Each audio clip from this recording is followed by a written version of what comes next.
Sourcer et faire fabriquer des produits en Chine, c'est facile. Oui, vous pouvez le faire depuis chez vous sur votre canapé sans prendre quasiment aucun risque. Par contre, se rendre sur place, visiter les usines et rencontrer les fournisseurs, ça demande quand même un peu plus d'efforts. Peut-être que vous n'avez pas encore eu le temps de le faire ou que cette étape est encore un peu trop tôt pour vous. Alors dans cette vidéo, je vous emmène directement avec moi pour visiter l'usine d'un de mes fournisseurs à Canton. Petit voyage en Chine gratos. Pas mal, non? C'est une usine de thermoplastique avec qui je travaille depuis un moment et chez qui je fais fabriquer plusieurs de mes produits. Vous verrez l'hospitalité chinoise, les conditions de production, comment faire une inspection et également vous pourrez attester de mon incroyable niveau en chinois. Ni hao. Elle est pas mal, non? Je la tiens. Allez. J'ai essayé de garder le format le plus authentique possible pour que vous ayez vraiment l'impression d'y être. Comme si je vous avais embarqué avec moi en gros. Pour vous éviter un violent mal de crâne, j'ai quand même fait mon max pour retirer le brouhaha ambiant de l'audio. Ouais, on est dans une usine, vous vous doutez bien qu'il y a pas mal de bruit, et c'est pour ça que des fois vous m'entendrez gueuler à la caméra sans vraiment comprendre pourquoi, mais c'est simplement parce qu'il y avait énormément de bruit. Bref, je vous montre quasiment tout et avec le plus de transparence possible. C'est parti. Alors là, on visite les fournisseurs, donc ils sont en train de préparer du petit thé traditionnel. Du coup là, on a les différents produits. Là, je regarde pour différentes tailles. Donc c'est des échantillons que j'avais pas encore reçus, puis ça m'évitait de les commander, puis de regarder directement sur place. Et là, il y a toutes les couleurs aussi pour de nouveaux produits. Donc là, je pense que c'est pas mal d'être sur place, ça permet vraiment de voir les couleurs, parce qu'en photo, c'est dégueulasse. Et on voit rien, enfin on se rend pas compte, surtout il y a un peu de transparence, donc en photo ça rend vraiment pas bien. Et là ça permet de voir un petit peu toutes les couleurs qui sont disponibles pour de futurs produits. Et d'être un peu sûr de son choix, parce que à distance c'est pas évident. Et voilà, ça c'est plutôt pas mal. Et pareil pour les nouveaux échantillons, ça permet d'être sur place, de regarder un petit peu la qualité, de faire les mesures, d'éviter de se les faire envoyer. Et après, directement de négocier aussi sur place, de dire voilà, je préfère telle couleur, j'aimerais modifier tel ou tel élément. Donc c'est plutôt pas mal. Là, il me regarde bizarrement parce que je suis en train de parler en français et avec ma petite caméra. Mais c'est pas grave. Je vous montre après le reste de l'usine. Alors, on visite l'usine.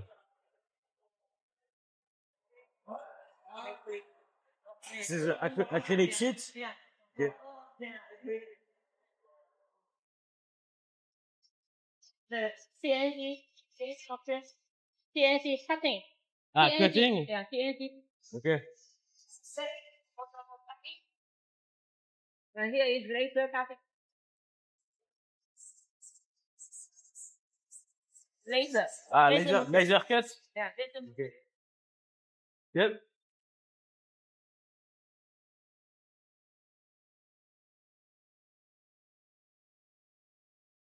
Printing, pure printing. Ah, printing? Okay.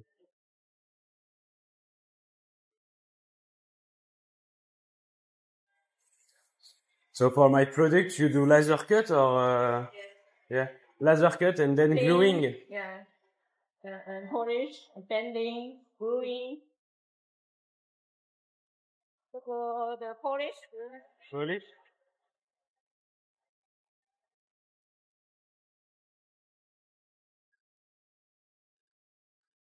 Uh, How do you do that? okay. I just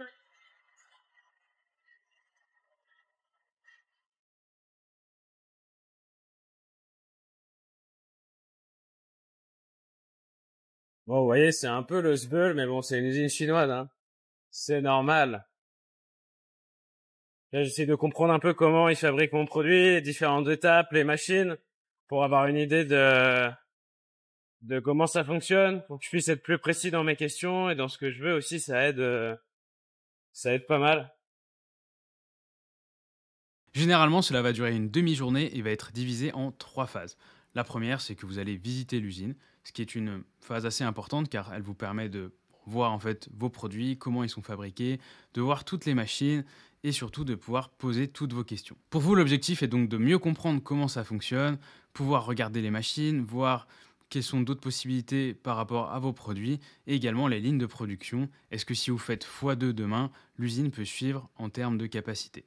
Donc là, elle me montre comment on fait pour avoir cet aspect un peu Un peu bizarre, particulier, j'aime bien, c'est sympa.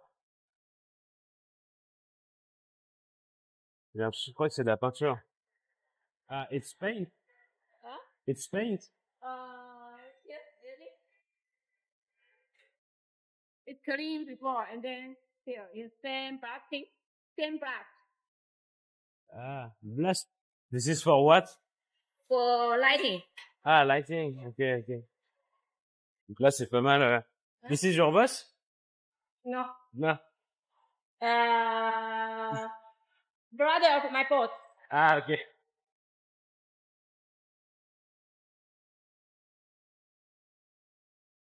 Lui, je crois qu'il a un peu chaud, le frérot. Ok. Ah, it's okay. PNG. This is a machine you use for the hole. No, it's laser. Ah, it's laser. Okay. Laser cutting. And what can you do with that? It's curving. Oh,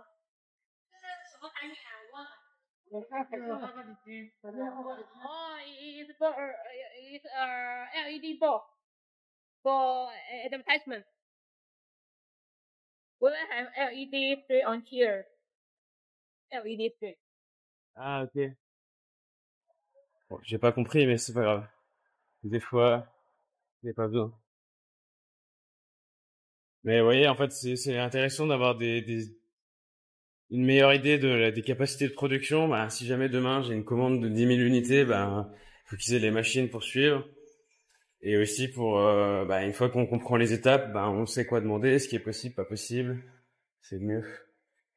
Là oui, on arrive dans la partie où il colle. Bending. Ah, bending. Yes, Ok. it's bending. This one is also bending. Ok. Gluing. Gluing. And gluing. Ok. Glue them together. Ouais, ok.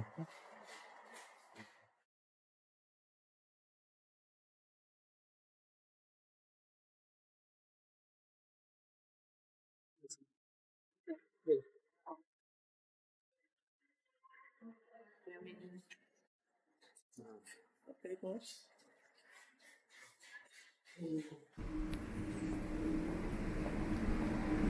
Polish, fire polish. Fire polish. The fire polish.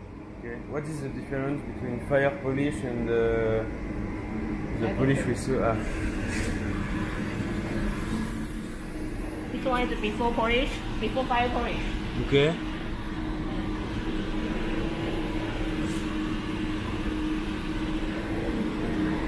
After polish. Ah yeah, okay, yeah, it's yeah. Even the color is different. Yeah. Okay. Yeah, it's better with this.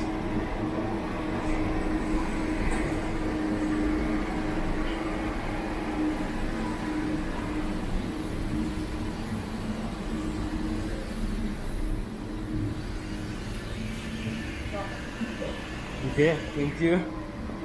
Ensuite, vous avez une phase un peu de discussion. Généralement, c'est dans une pièce où on va vous servir du thé à boire.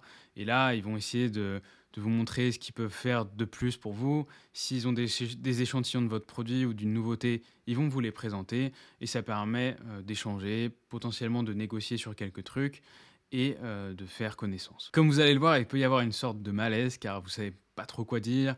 Leur anglais est pas incroyable.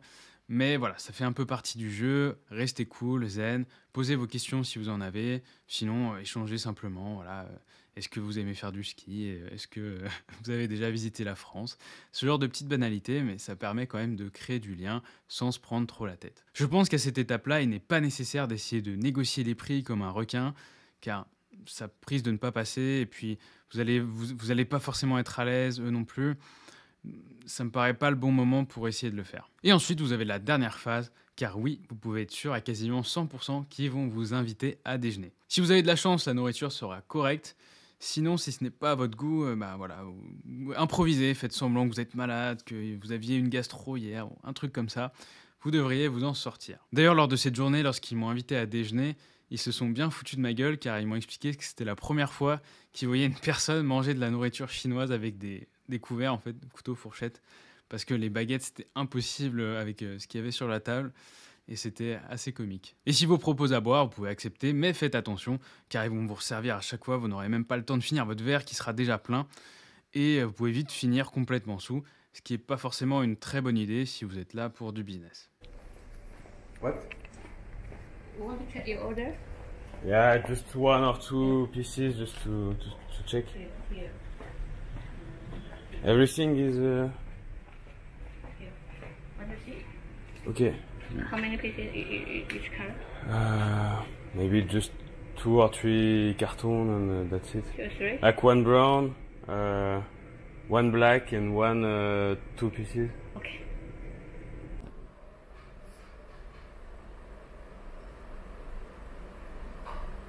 Okay. What?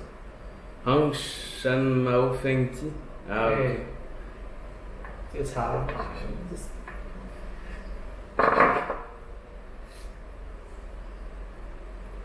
On essaie de communiquer en chinois. Yeah. No, no. No. But I think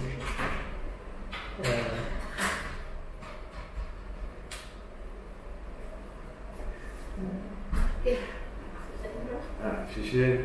Okay.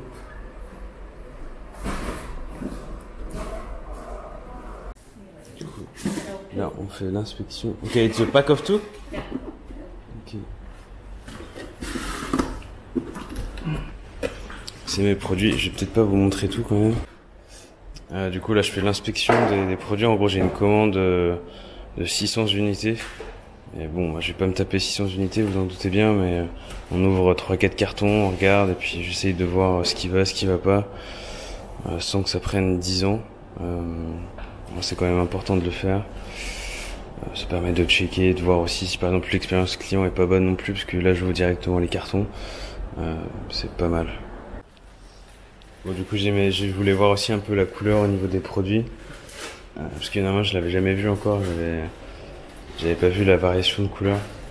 Donc ça permet de se rendre compte un peu. Là par exemple en touchant le produit, je me suis rendu compte qu'il y avait un des angles où il y avait ça avait pas été c'était trop pointu en fait, c'était pas agréable au toucher. Donc ça j'avais pas fait attention à ça avant. Donc là je l'ai dit, pour les prochaines commandes il faut qu'on trouve une solution pour que ce soit moins pointu, parce que déjà ça peut se faire mal puis c'est pas agréable à manipuler du coup. Donc ça déjà c'est un bon point. Puis ça m'a permis de check aussi un petit peu comment c'était emballé. Là on va peut-être ouvrir encore un ou deux cartons et après on va s'arrêter là. Je pense que ça ira bien pour cette fois. Comme vous avez vu, j'ai fait assez vite sur l'inspection car j'étais malade ce jour-là. Je pense que ça s'entend à ma voix qui était un peu dégueulasse et je reniflais, enfin bref. Voilà. Mais normalement, je passe par une compagnie qui s'occupe de l'inspection pour moi, donc qui fait ça très correctement, et qui me fournit un rapport complet avec tous les détails. D'ailleurs, j'explique tout ce processus dans une vidéo. Je vous la mettrai par ici si ça vous intéresse. Bien que ce soit un fournisseur avec qui je travaille depuis longtemps, il y a quand même une inspection à chaque commande, tout simplement pour contrôler et également pour éviter que ça parte en cacahuète. Pour conclure, est-ce que ça vaut le coup de faire le déplacement là-bas? La réponse ne va peut-être pas vous plaire car ça dépend. Si vous débutez et que vous passez une petite commande à 3000 $, je ne pense pas que ça serve à grand chose de générer autant de frais juste pour ça. Si par contre vous faites des commandes de plus en plus grosses auprès d'un même fournisseur, ça pourrait valoir le coup de vous rendre sur place et de le rencontrer directement afin d'améliorer et de créer plus de liens avec lui. Cela ne veut pas dire que vous aurez les meilleurs prix du monde ou qu'il ne va pas tenter de vous carotte à la prochaine occasion, mais vous montrerez que vous êtes sérieux. C'est également un signe que vous êtes investi dans la relation commerciale et vous pourrez potentiellement obtenir des faveurs par la suite. De mon côté, je n'ai pas obtenu des résultats magiques en faisant le déplacement, mais j'ai quand même appris beaucoup de choses et ça m'a également permis de négocier en fait des termes de paiement un peu meilleurs pour moi par la suite. D'un point de vue personnel, c'est également très enrichissant pour mieux comprendre la mentalité chinoise qui peut parfois être difficile à cerner. Si vous avez déjà communiqué avec un fournisseur chinois, vous voyez sans doute de quoi je parle. Le dernier point, c'est que ça vous permet aussi de vous rendre compte de ce que vous êtes en train de bâtir. Car oui, derrière un PC, on se rend pas forcément compte, ce n'est pas tangible. Alors on peut vite oublier et finalement il n'y a rien de concret ni de matériel qui se représente devant nous. Alors que sur place, on voit les palettes, on voit le produit, on voit les gens qui fabriquent votre produit, et là on se dit « Ah putain, ouais, je suis en train de bâtir quelque chose, c'est cool ». Et voilà, ça, je trouve que ça donne un boost de motivation et ça rend les choses beaucoup plus concrètes. Et ça vous donne aussi l'impression d'être un vrai businessman, un insider, car vous êtes directement sur place et vous pouvez vous dire « On est là !» Voilà pour aujourd'hui. Si vous souhaitez obtenir plus de conseils ou en apprendre plus sur Amazon FBA, je vous propose de rejoindre notre communauté avec le lien dans la description. Nous avons une super newsletter qui vous donnera des tips d'experts ainsi qu'un Discord avec des vendeurs expérimentés. C'est gratuit et vous avez accès à tout en seulement 2 clics. C'est tout pour cette fois, cassez-vous.